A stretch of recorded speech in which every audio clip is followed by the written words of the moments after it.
farming in upstate New York rely on, and it included a policy that would have prohibited the distribution of over-the-counter birth control. Those are steps too far. I'm not going to support those. In fact, led an effort to stall that bill. It was defeated. As an example, we're going to be considering the transportation bill. It includes a 64% reduction in funding to Amtrak. I have significant concerns if we're going to with those cuts. Because we have the Northeast Corridor line runs through a good part of this district. Many in upstate New York rely on access to Amtrak, not only for travel but for commuting. Those are cuts that are too deep. But I would offer to you in the bill, the reason I have a concern is not that we're reining in federal spending entirely. It's just disproportionate. 64% cut in Amtrak and 10% cut someplace else. So those are the kinds of there are moments where it makes sense, moments where there isn't, and I'll try to speak out when I may compromise if I think that the Senate, for instance, is going to be very strong in not accepting what the House says. Maybe I'll vote for something in the House, knowing that the Senate will negotiate something with us to make it better. But there are certain areas that I do have serious concerns. I've sort of outlined a couple of them there. But I do think there's ways to rein in waste, fraud, and abuse. And again, some spending reductions in the bills I've already mentioned.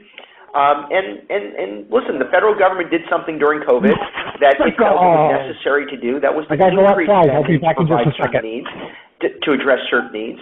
As we left the pandemic, some of that spending wouldn't sustain itself. For instance, when I was a county executive, we ramped up public health spending. We spent a fortune in public health services.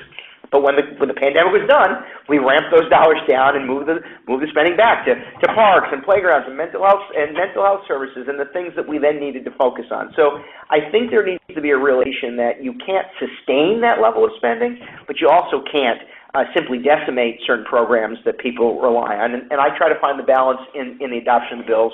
And if you hear something, you're watching on television, you read your social media feed, and you see a bill come up, let us know. Maybe you think it's okay, and you want me to support it. Maybe you think it isn't, and encourage that I oppose it.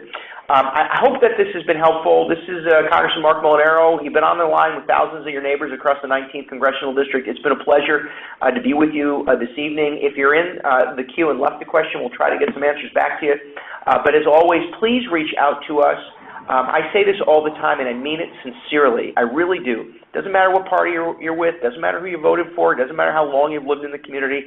Our job is simply to ask you, how can we help? So reach out to us online, molinaro.house.gov, molinaro.house.gov. You'll see the phone numbers for the Washington, the Binghamton, and the Catskill offices. And feel free to reach out. Again, good, bad, indifferent. You need help from a federal agency. You have some concern regarding a local matter. Reach out. Try to be helpful. And I'm grateful and honored to serve the people of this district. I love the 19th Congressional District. I love it from the Massachusetts line and Hudson River, right across the Catskills through the southern tier up to the Finger Lakes and all points in between.